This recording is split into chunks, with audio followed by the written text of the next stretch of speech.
You might think the most dangerous ingredient in the world is sugar, or maybe high fructose corn syrup, or even toxic seed oils. But the truth is, it's something even more sinister.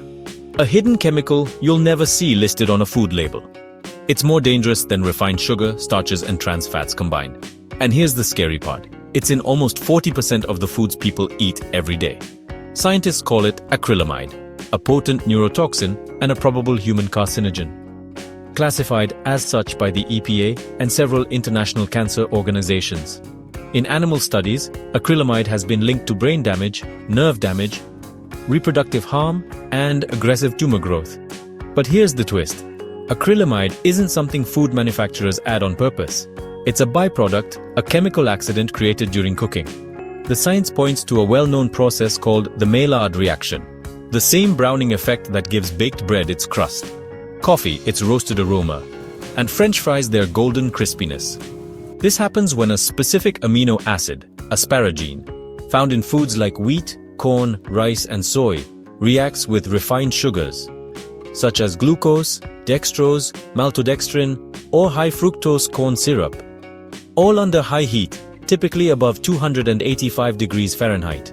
The reaction produces acrylamide, and that acrylamide can further break down into glycinamide, a chemical believed to be even more carcinogenic. Now here's the problem. Our modern diet is perfectly designed to create acrylamide. Think about what's in most fast food restaurants. Fries cooked in industrial seed oils, breaded chicken nuggets, processed breakfast cereals, crackers, cookies, baked goods, and yes, even coffee. And with more than 50% of adult calories and nearly 70% of teen calories coming from ultra-processed foods. It's no wonder cancer is now the second leading cause of death worldwide. But here's where it gets interesting. There's a way to reduce or even prevent acrylamide formation. Before the 1990s, McDonald's fried their French fries in beef tallow, a natural saturated fat, instead of seed oils. Even with the same potatoes and the same cooking process, the presence of saturated fats like tallow, butter, or coconut oil inhibits the chemical reaction that forms acrylamide. When the switch was made to vegetable oils, the acrylamide levels in fries skyrocketed. And there's more good news. Acrylamide formation requires refined sugars, not natural ones. That means using raw cane sugar or honey in cooking will not produce the same dangerous byproducts. Keeping cooking temperatures lower, like with slow cooking or steaming, can also dramatically reduce the risk. Of course, the best protection is to avoid ultra-processed foods entirely. But let's be real, sometimes that's easier said than done. So if you do eat something fried or baked at high temperatures, pair it with acrylamide-fighting foods. Cruciferous vegetables like broccoli, kale, Brussels sprouts, arugula, and cabbage are rich in compounds that help neutralize the damage. Garlic and broccoli sprouts are powerful protectors. Foods high in vitamin C, like bell peppers, lemons, limes, and sauerkraut, can help block harmful effects. Green tea and spirulina are also excellent shields for your cells. And for all you coffee lovers out there, here's a surprise. Dark roast coffee actually contains far less acrylamide than light roast. Why? Because the higher roasting temperature, around 400 degrees Fahrenheit, destroys acrylamide, whereas light roast beans can contain up to 10 times more. So, if you're looking for a safer caffeine fix, go for espresso or dark roast. The real danger here is that acrylamide is invisible, tasteless, and everywhere. It's not something you can see on a label, and it's not something you can smell or taste. It's a chemical lurking in the foods we've been told are safe, and it forms simply because of the way we cook. If we want to fight cancer, protect our brains, and safeguard our health, we need to do more than avoid obvious bad actors like soda or candy.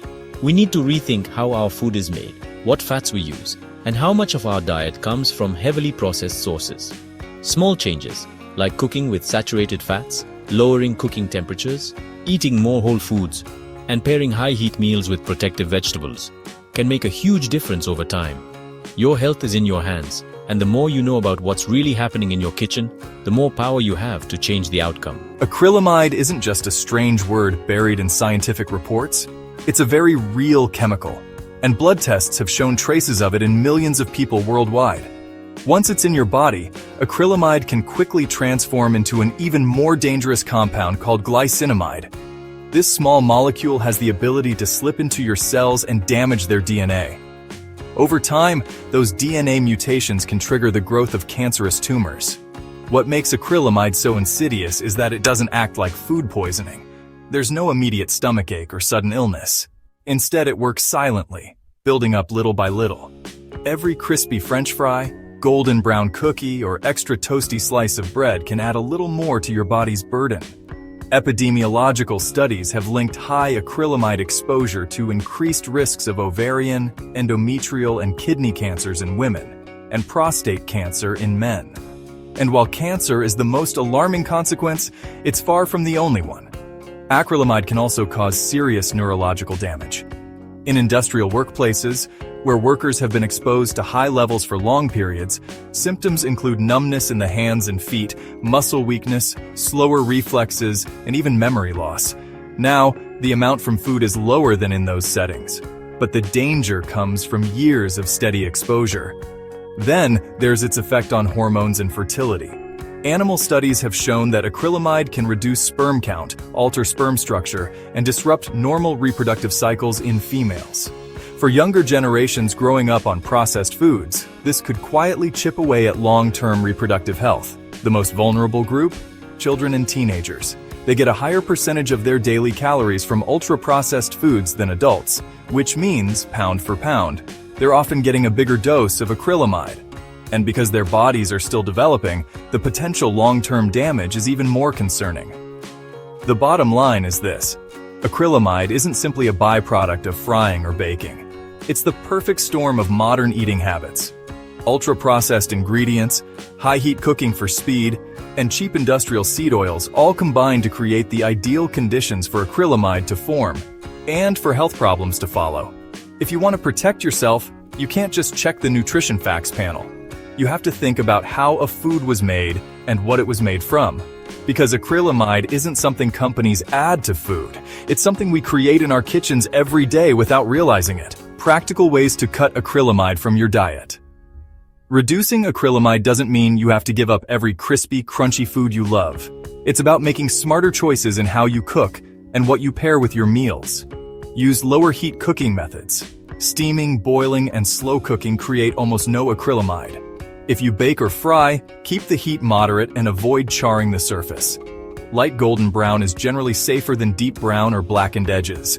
Choose natural saturated fats. When frying, reach for beef tallow, lard, butter, or coconut oil. These fats are heat stable and help block the chemical reaction that forms acrylamide, unlike unstable industrial seed oils such as soybean, canola, or sunflower oil. Swap refined sugars for natural ones.